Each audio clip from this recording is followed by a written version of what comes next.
eu acredito que tenha sido até um ato de sabotagem do fisco, no momento que nós íamos falar justamente sobre suspensão ou postergação do recolhimento de tributos. Então, vamos voltar do início nesse item.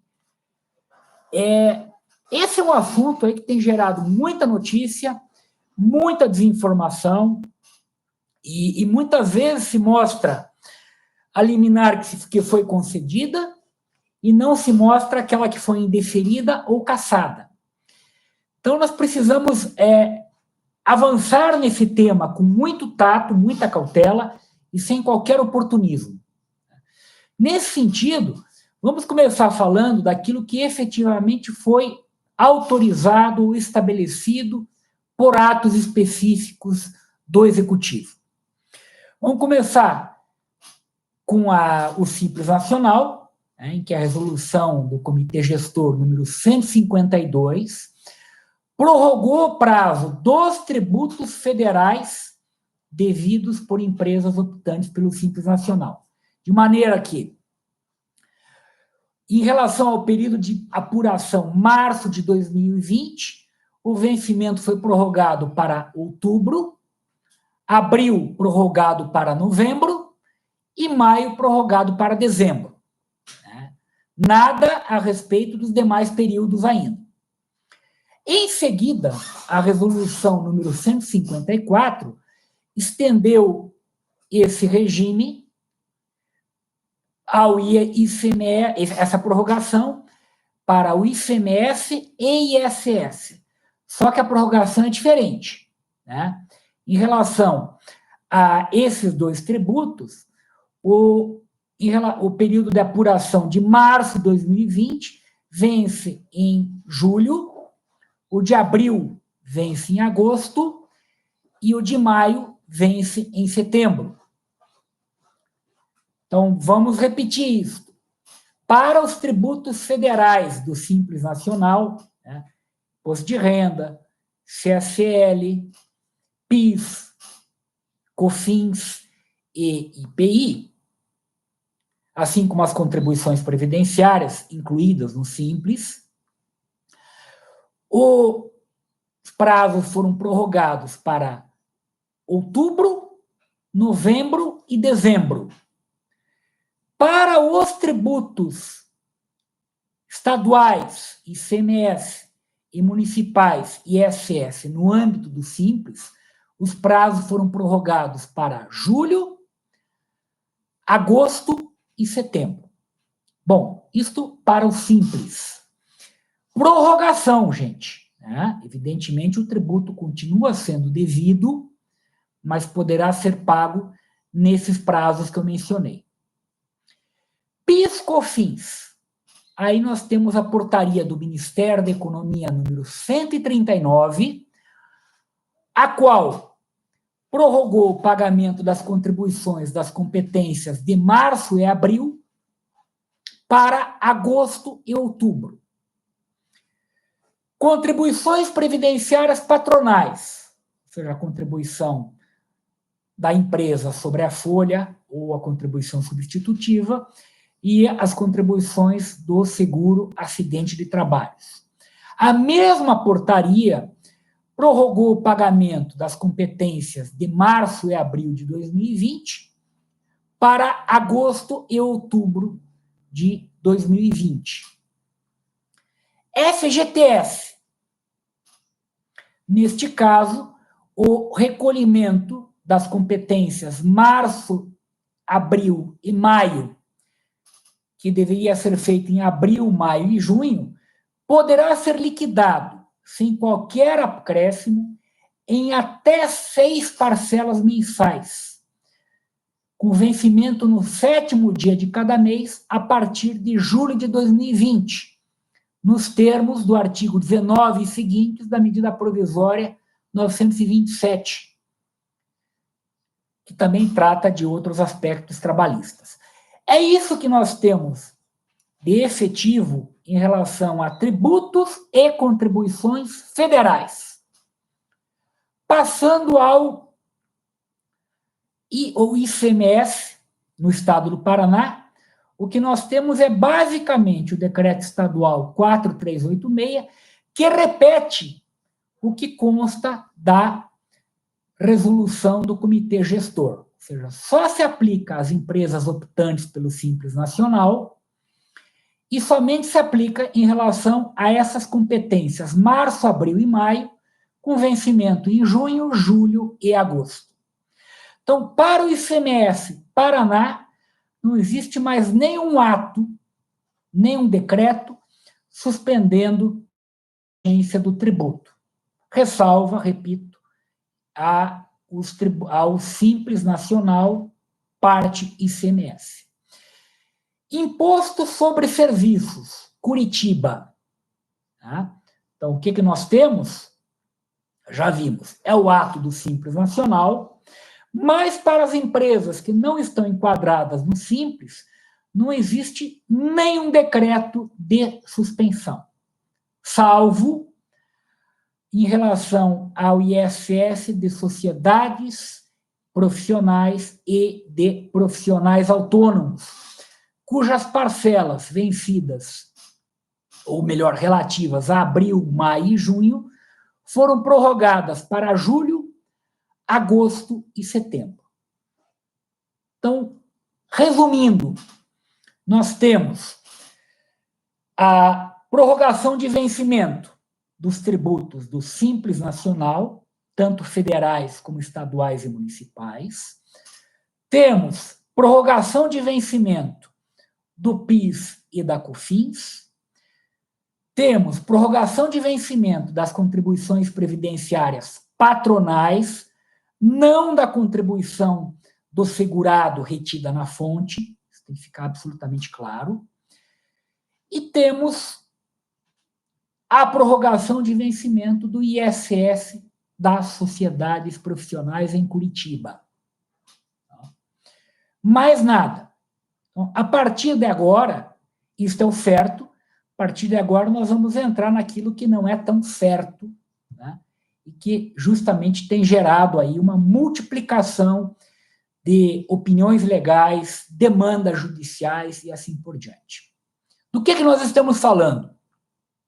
Da portaria do Ministério da Fazenda, hoje Ministério da Economia, número 12, de 30 de janeiro de 2012.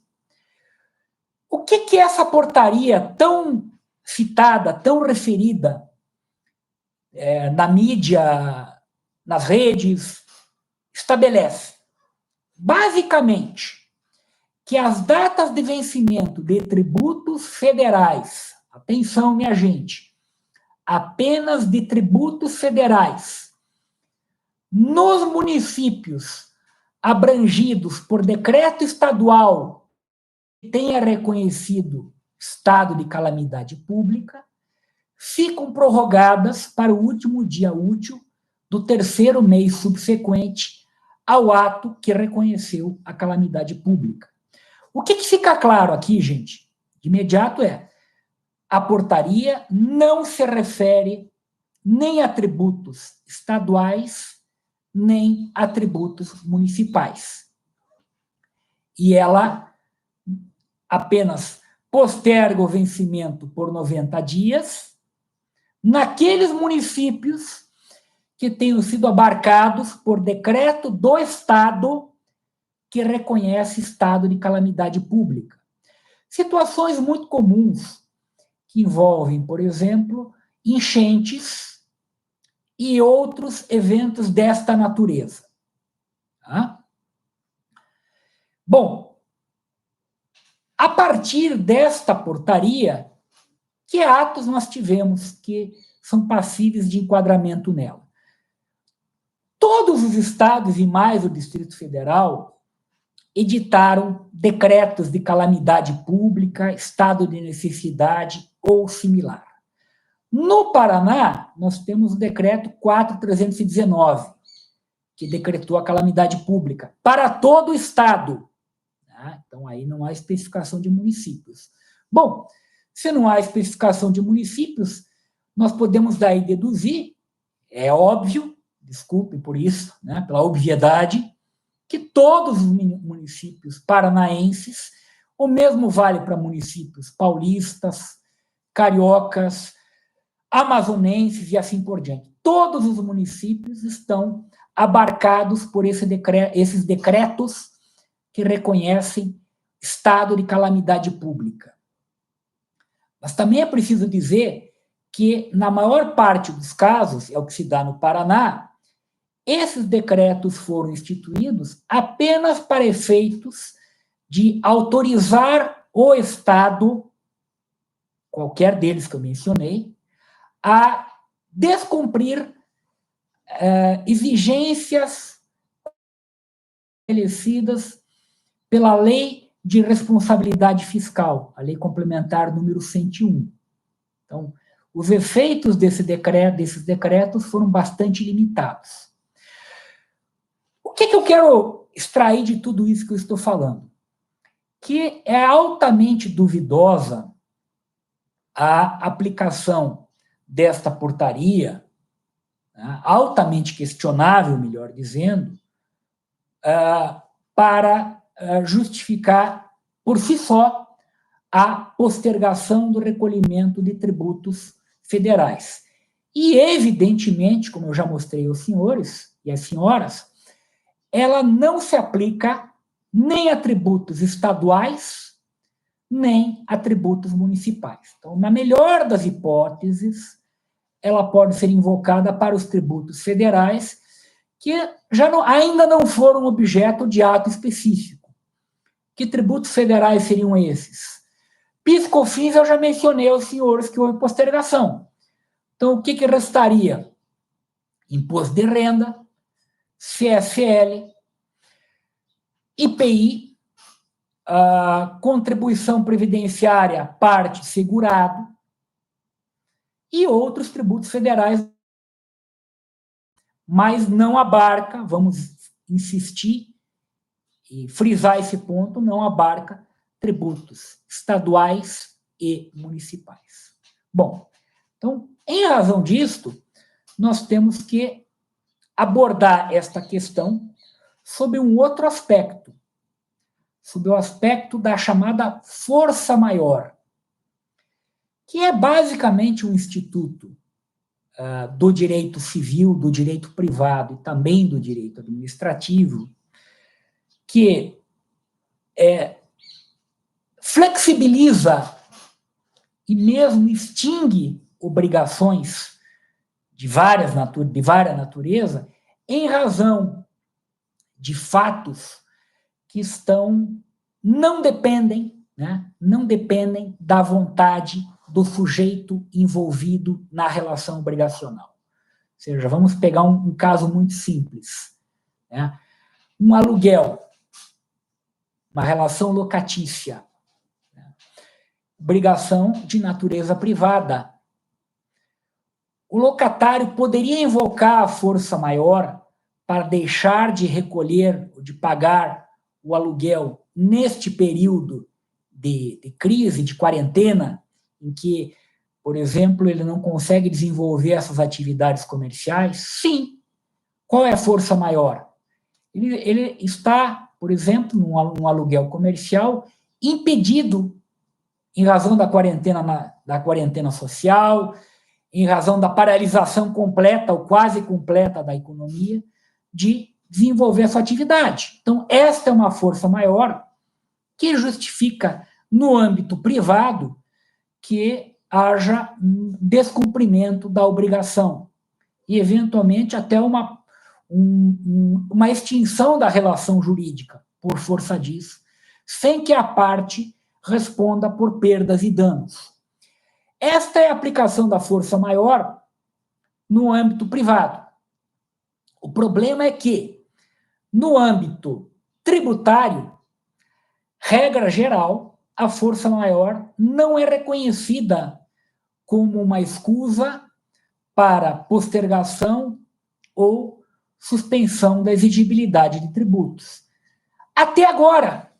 Por que eu digo até agora? Porque até o presente momento, jamais nos deparamos com uma situação similar. Então, as forças maiores que aconteceram no passado, empalidece perante esta força maior. Vamos chamá-la a mãe ou a avó de todas as forças maiores, né? Ou a super força maior, se for para usar uma expressão talvez exagerada ou não exagerada, né? Na prática, uma expressão que corresponde bem à nossa realidade. Então, é um terreno não mapeado. Podemos invocar a força maior numa situação como esta para postergar o recolhimento de tributos? É algo a se tentar. Mas é algo a se tentar desde que seja possível demonstrar circunstâncias, condições ou requisitos bem específicos. Né? Quais são eles? Eu cataloguei alguns aqui. Em que circunstâncias, judicialmente ou extrajudicialmente, se poderia invocar a força maior para justificar a falta de recolhimento de um tributo? Em primeiro lugar, né, a atividade econômica do contribuinte. Não basta fazer uma invocação geral da economia ou da macroeconomia. A atividade econômica do contribuinte está paralisada ou, pelo menos, substancialmente reduzida. Né? E, infelizmente, não é difícil demonstrar isso. É muito fácil, né, gente? Né? Aqueles que leram o Valor Econômico hoje de manhã verificaram que, num levantamento preliminar feito, a queda da atividade econômica de todos os setores é superior a 70%. Então, isso aí já é uma justificativa. Bom, se a atividade econômica está paralisada para muitos e reduzida para outros tantos, a consequência disso é que houve uma queda ou um estancamento completo das receitas da empresa. E isto é um segundo elemento a ser demonstrado numa eventual discussão judicial da matéria. Em terceiro lugar, mesmo em relação àquelas receitas que foram geradas até o presente momento, houve uma significativa alta de inadimplência e mora dos clientes, o que torna ainda mais difícil a situação financeira do contribuinte.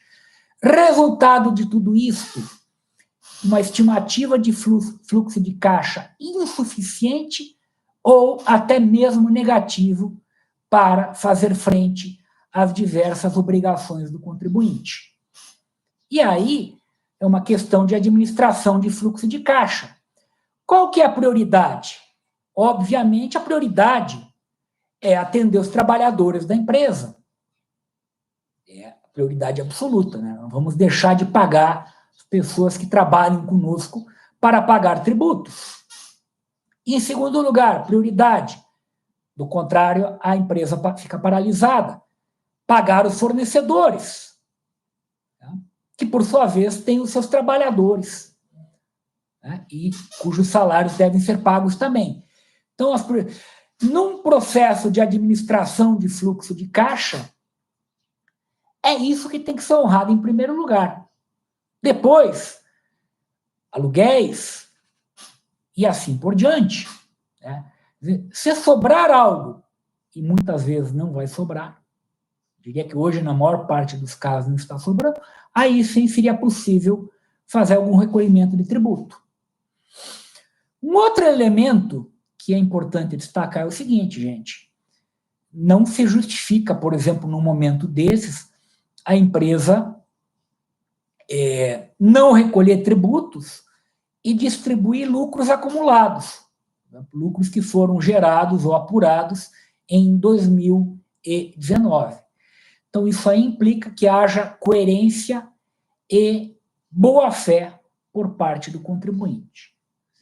Caso necessário, ele possa demonstrar tudo isso que eu mencionei e, mais ainda, não tenha feito distribuição de resultados acumulados, porque, claro que neste momento não há geração de resultados, né? Mas houve, para algumas empresas, não muitas, geração de resultados em 2019. Então, essencial proceder de boa-fé, caso se busca invocar a força maior como justificativa para a postergação de recolhimento de tributos. Boa-fé, seriedade, essencial. Isso é essencial. E mais ainda, nada disso do que eu estou falando foi efetivamente testado no Poder Judiciário. Então, mais uma vez, nós estamos navegando em mares desconhecidos. Qual que vai ser a postura do Judiciário nessa matéria? Já que não há uma regra específica no Código Tributário Nacional dizendo que a força maior é justificativa para suspender a exigibilidade de tributos ou postergação do recolhimento. Qual será essa postura? Não sabemos. Temos algumas liminares, sim, e temos outras tantas que foram indevidas, que foram indeferidas. Então, neste momento, temos uma tese, sim, para justificar, que deve ser concretizada com elementos específicos de cada contribuinte e não arguída de forma genérica e superficial, mas é uma tese que ainda tem que passar pelo crivo do judiciário. E, além disso, mesmo que seja possível invocar essa tese, nós não recomendamos, em hipótese alguma, que ela seja arguída em duas situações. Em relação aos tributos retidos na fonte, imposto de renda retido na fonte, contribuição previdenciária do segurado, porque aí a falta de recolhimento pode ser caracterizada futuramente como apropriação indébita e gerar, inclusive, reflexos de ordem criminal. Então, nestes casos, tanto quanto possível, minha gente, e às vezes a gente sabe que nem aí existe a possibilidade. Então, tanto quanto possível, fazer o recolhimento. Então, tudo aqui tributário reteve na fonte, tente recolher, entre aspas, normalmente. Segunda situação, aqueles casos em que o contribuinte está sendo beneficiado por algum incentivo fiscal. Por exemplo, o contribuinte tem um incentivo relativo a ICMS, né? Crédito presumido, redutor de base de cálculo, alíquota diferenciada e assim por diante. A gente sugere que também, tanto quanto possível, se continue a recolher o tributo alcançado por esse incentivo fiscal. Por quê? Porque a falta de recolhimento do tributo nessas situações costuma ser hipótese de cancelamento ou revogação do incentivo fiscal. Então, valerá a pena perder um incentivo fiscal previsto para durar por anos pela falta de recolhimento do tributo durante 1 ou 2 meses? Eu acredito que não. É muito importante ponderar isso. Então, as duas situações as quais não se recomenda, em hipótese alguma, a postergação é tributo retido na fonte e tributo objeto de incentivo fiscal. Bom, e caso, avançando, nós tenhamos que invocar a força maior. Não nessas situações que eu excepcionei, nas demais. Como proceder num caso desses? Há duas alternativas. Em primeiro lugar, entrar com uma medida judicial pedindo o reconhecimento ou da aplicação da portaria, número 12,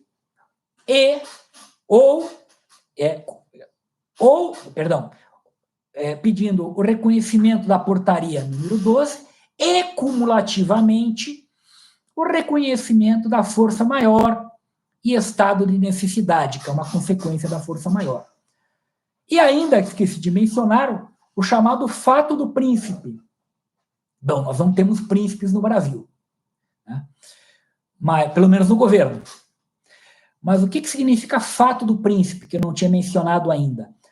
É uma expressão de fantasia para designar atos governamentais que vêm a afetar o contribuinte. Que atos são esses? O ato, por exemplo, que determina ou proíbe o exercício de uma atividade econômica.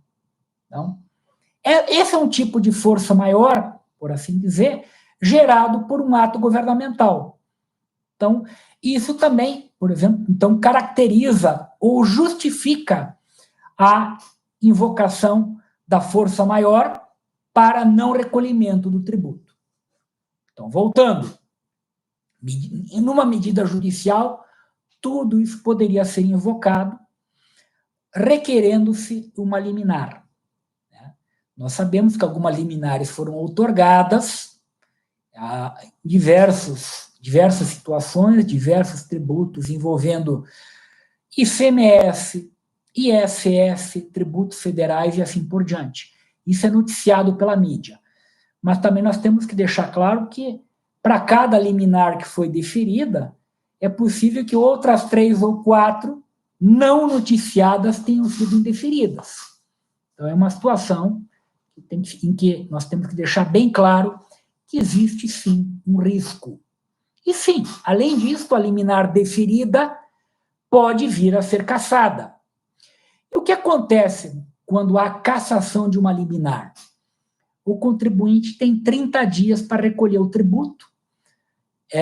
Dentro desse prazo, ele não se sujeita, no caso do tributo federal, à multa moratória. Então, este é um caminho, o caminho da discussão judicial em ação individual. Isso não poderia ser discutido em ação coletiva, proposta, por exemplo, por um sindicato, por uma entidade associativa? Sim, poderia.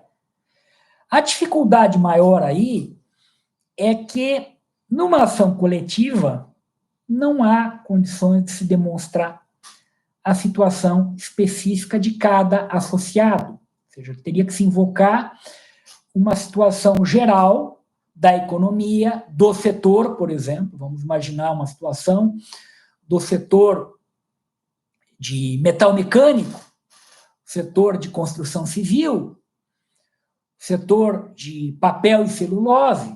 Poderia dizer, bom, há uma situação setorial conhecida, notória, e nós podemos, com base nessa situação notória, entrar com uma ação coletiva? Sim, podemos. O que não se pode fazer na ação coletiva é, efetivamente, analisar a situação, o caso individual de cada associado. Mas, fora isso, existe a possibilidade da ação coletiva. Então, de um lado, nós temos medidas judiciais, individuais ou coletivas, e de outro, o que nós teríamos? E que também tem acontecido. O contribuinte assumir o risco de não recolher o tributo e, lá na frente, fazer a chamada denúncia espontânea, ou seja, a denúncia anterior a qualquer ato fiscalizatório. Neste caso, nós temos que lembrar, de acordo com a jurisprudência dominante, que a denúncia espontânea afasta a multa de mora desde que, isso tem que ficar absolutamente claro para os senhores, o contribuinte, ao mesmo tempo, faça a declaração de que deve o tributo, apresente a declaração não apresentada anteriormente e, simultaneamente, recolha o tributo devido. Recolhimento, não parcelamento, certo? Então, se o contribuinte faz a declaração e recolhe o tributo, antes de qualquer ato de cobrança ou ato de fiscalização por parte do fisco, isto caracteriza a denúncia espontânea, que justifica ou que dá amparo a que o tributo seja recolhido apenas com juros moratórios, normalmente juros à taxa Selic, e sem multa moratória. Mas notem bem, mais uma vez de acordo com a jurisprudência dos tribunais, se neste momento eu apresentei uma declaração, uma DCTF, por exemplo, reconhecendo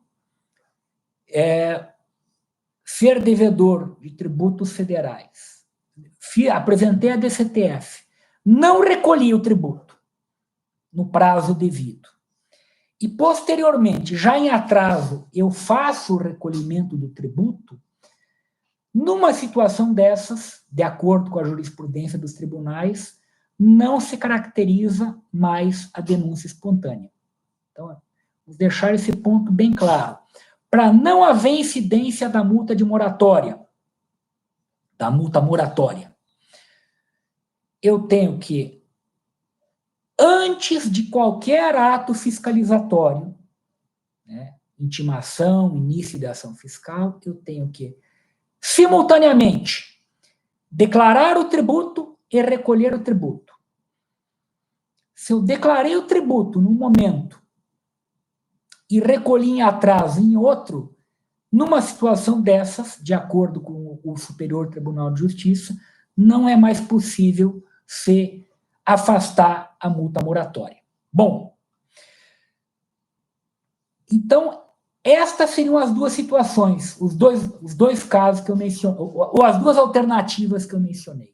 Ou bem, medida judicial, ou bem, assunção de risco de não recolher e recolher lá na frente, sem multa moratória, desde que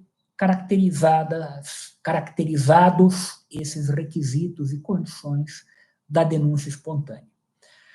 Uma outra situação que nós podemos mencionar, agora vamos imaginar o seguinte: eu não recolhi o tributo, houve o início da ação fiscal, da ação fiscalizatória, e está havendo cobrança de multa por falta de recolhimento do tributo no prazo. O que eu posso fazer numa situação destas, numa eventual defesa administrativa ou judicial? Eu posso invocar a chamada equidade. A equidade é um instituto previsto no Código Tributário Nacional e que, em muitas situações, possibilita que o fisco, ainda que não haja previsão legal específica nesse sentido, o fisco dispense encargos moratórios. Então, naquelas situações em que o contribuinte mostra que deixou de recolher o tributo, como se dá no caso, por motivo de força maior, nessa situação, ele pode requerer, isso não significa, o fisco não está obrigado, existe um certo grau de discricionariedade nisso, mas o contribuinte pode requerer,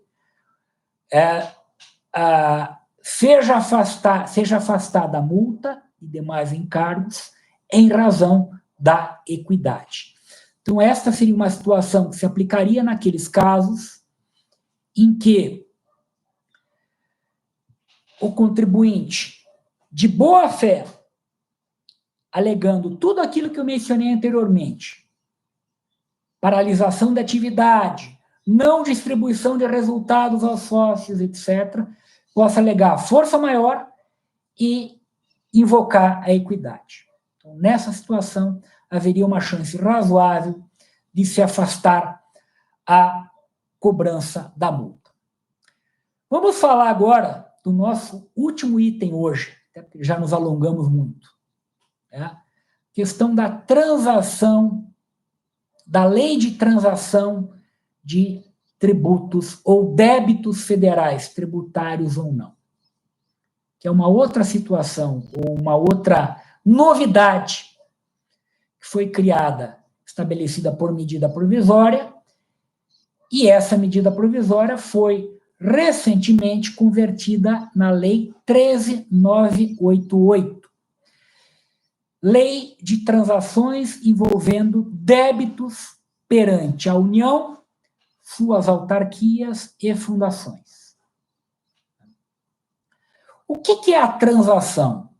A transação, basicamente, é um acordo que pode ser celebrado entre credor e devedor e que vise equacionar uma situação que envolve uma obrigação já vencida e não paga. Essa transação pode envolver um alongamento da dívida, pode envolver alguma redução do valor da dívida, um abatimento, e qualquer outro benefício, por exemplo, um diferimento, permitir que a dívida comece a ser paga daqui a 1 ano, daqui a 2 anos e assim por diante. Esta é a transação como instituto, também que é originário do direito privado, do Código Civil, e que agora vem de ser instituída no direito público, por meio da Lei 13.988, para débitos perante a União e perante autarquias e fundações federais.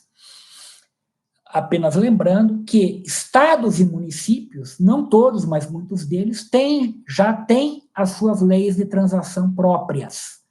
Então, por exemplo, o município de Curitiba tem uma lei de transações. Tá?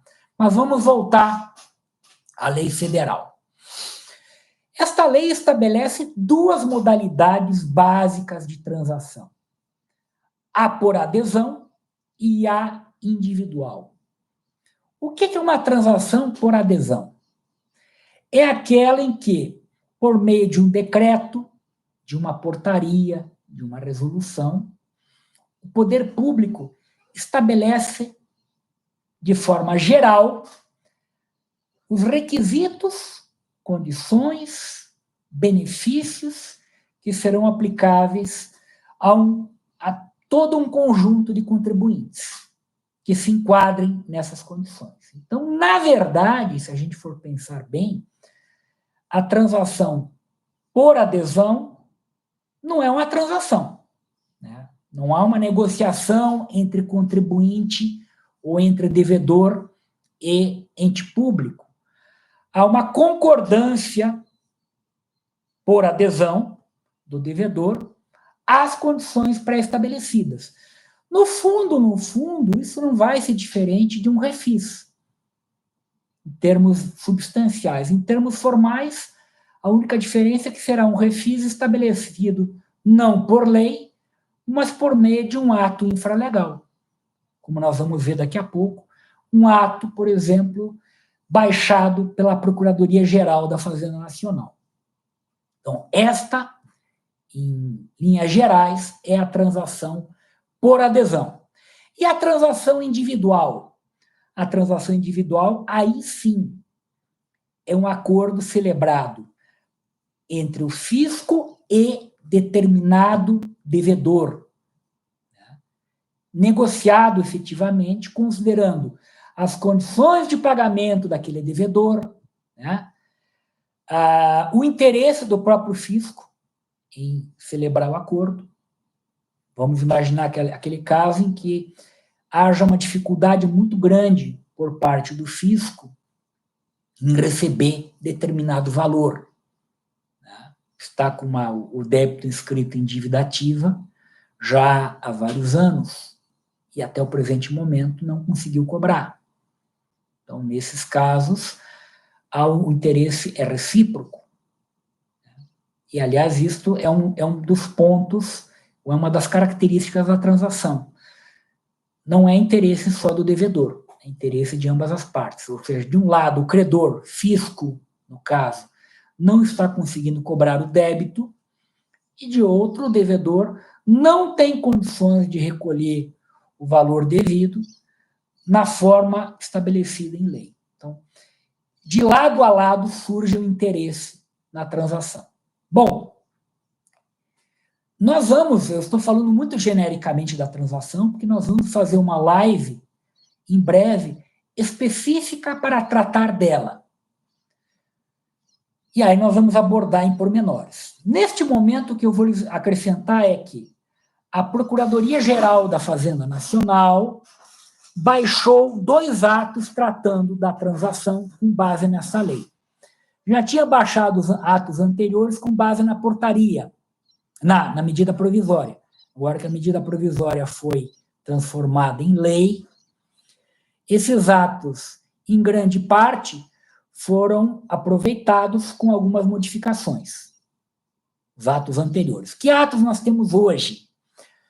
Portaria PGFN 9917, que traz um regulamento geral sobre as condições em que a Procuradoria-Geral da Fazenda Nacional vai estabelecer ou instituir transações por adesão e poderá celebrar transações individuais.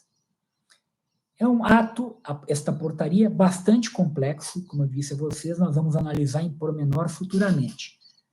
Para terem uma ideia, esta portaria tem 72 artigos. É extremamente complexa. Tá? Então, neste momento, o que a portaria estabelece? Vamos dizer assim, ela prevê que, ou neste momento, o que eu vou dizer a vocês da portaria? Que ela estabelece as duas modalidades por adesão ou individual. E fixa, dentro dos poderes que foram outorgados à Procuradoria, que o parcelamento por adesão só será possível para débitos em valor inferior a 15 milhões. A transação individual apenas para débitos de valor superior a 15 milhões. Então, na prática, o que significa? Um contribuinte que tenha um débito, exemplo, superior a 20 milhões, a 15, um débito de 17 milhões, né? Esse contribuinte só poderá fazer celebrar uma transação individual. Não poderá aderir a uma transação geral. Já o contribuinte que tenha um débito de, exemplo, 2 milhões de reais, a situação é inversa. Ele não poderá propor uma transação individual ao fisco e só poderá aderir a transações gerais. Então, transação individual apenas para débitos acima de 15 milhões, transação por adesão apenas para débitos abaixo de 15 milhões. Tá? Ok. E, conjuntamente, ou simultaneamente a este ato, a Procuradoria já estabeleceu uma transação por adesão, que ela chama de transação extraordinária, por meio da portaria 9924, de 14/4/2020. Então, esta portaria, vamos lembrar disso, não é para todos os débitos, mas apenas para débitos globais em valor inferior a 15 milhões. Então, o contribuinte que seja devedor de 15 milhões e 500 mil reais não terá direito a aderir a essa portaria. Então, ela abrange todos os tributos federais, menos os incluídos no Simples Nacional. O que ela estabelece? Que o contribuinte fará um pagamento de uma entrada correspondente a 1% do valor total do débito em 3 parcelas iguais e sucessivas. Então, as primeiras 3 parcelas, grosseiramente, o contribuinte, cada parcela, vai recolher 0,33% do débito. A partir da 4ª parcela, ele pagará o restante em 81 meses.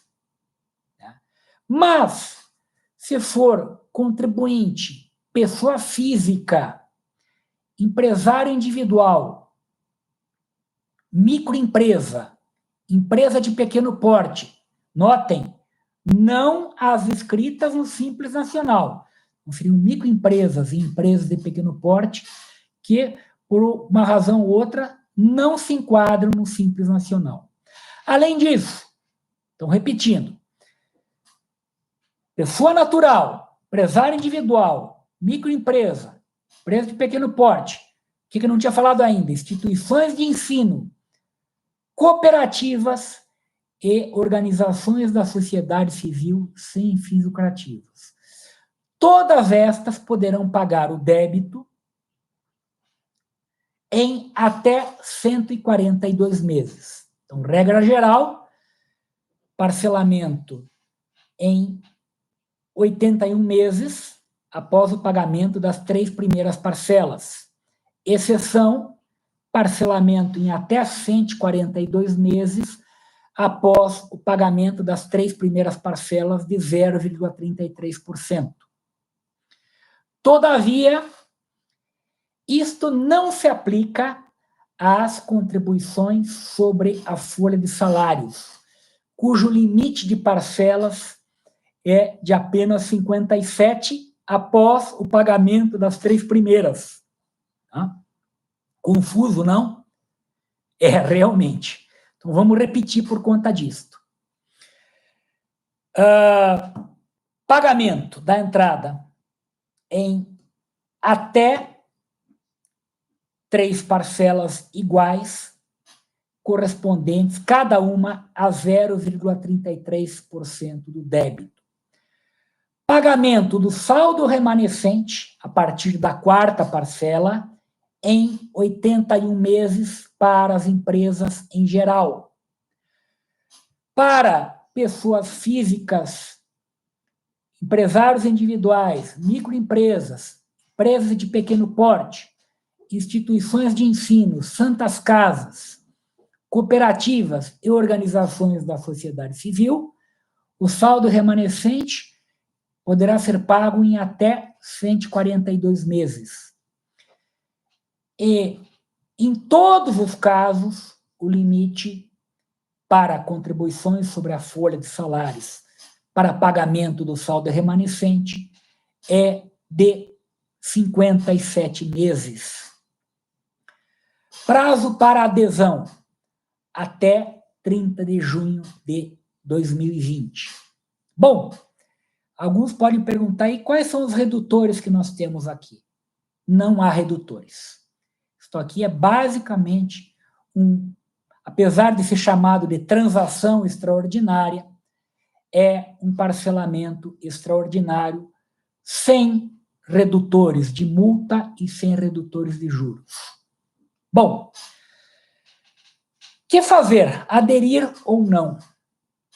Eu lhes diria o seguinte, gente, e essa é a minha mensagem final.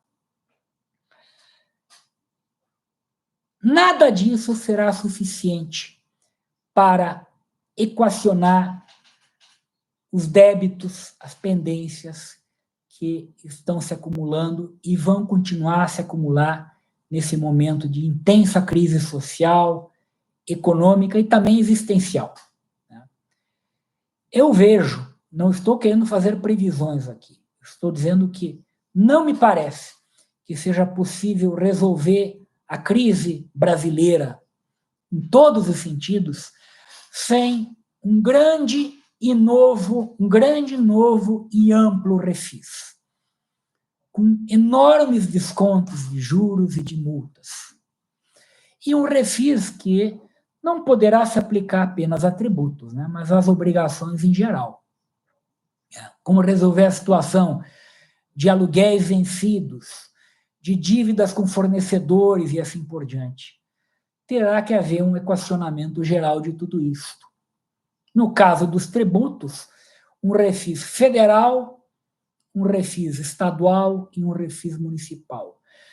Muito, mas muito mais generoso do que esta transação extraordinária que eu acabei de relatar para os senhores, né?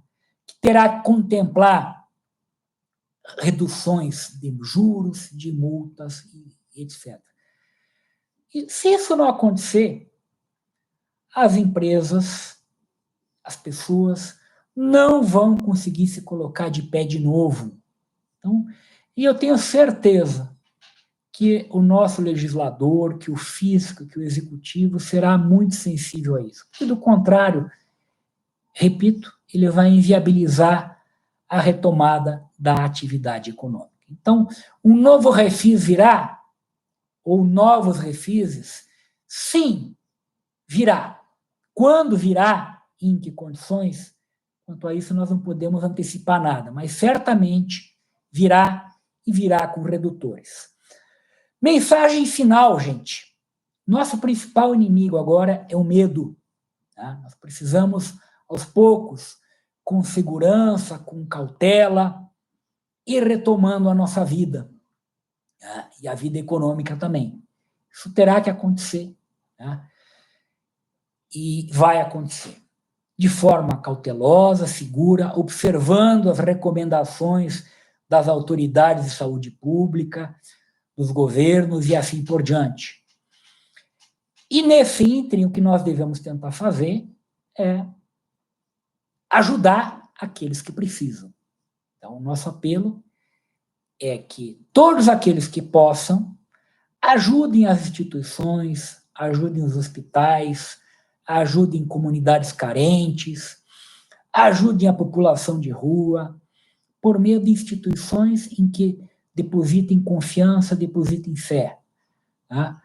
O De Paoli Panassolo tem um compromisso muito firme com isso. Fez uma grande contribuição para o nosso Hospital de Clínicas do Paraná, para entidades que ajudam comunidades carentes, população de rua, e vai continuar fazendo isso. E é um apelo que nós fazemos a todos vocês, aqueles que estão em Curitiba, aqueles que estão em cidades do interior do Paraná, aqueles que estão em cidades de fora do Paraná. Busquem ajudar as comunidades e as instituições hospitalares próximas, porque juntos nós vamos superar essa crise com coragem, não com medo, não com inação. E essa é a nossa mensagem final. Peço desculpas aí pelo tempo tomado, pelo contratempo ocorrido durante a nossa apresentação. Nós vamos procurar responder as questões que nos foram enviadas, nos foram encaminhadas, né? E esperamos vê-los em breve. Aproveitamos, por fim, está o doutor Alessandro ao meu lado aqui, que vai fazer um convite aos senhores. Né? Só um instantinho, por favor. Olá, pessoal, bom dia. Quero agradecer, né, a presença de todos na nossa live aí, e também convidá-los para segunda-feira. Nós vamos ter uma outra live com a presença da Ivonete, que é a gerente lá do DLP, do Departamento de Atividades Poluidoras, né? E convidá-los para participar conosco também, que vai ser um tema super interessante sobre o cumprimento de obrigações ambientais em tempo de Covid-19. É interessante porque há muitas dúvidas das empresas e há muitas dúvidas de muitos setores sobre o cumprimento dessas obrigações, sobre como a gente vai tratar nesse momento, aquela obrigação que não foi possível cumprir, aquela condicionante do licenciamento que não foi possível dar cabo. Então, eu acho que vale a pena, né, a gente pensar um pouco nisso e tratar diretamente com o órgão, né? Vai estar o Cauano também, que é gerente de sustentabilidade da FIEP, também para contribuir. Então, era isso o convite e espero vê-los todos na segunda-feira. Um abraço grande. Até breve a todos. Saúde! Saúde. Parar.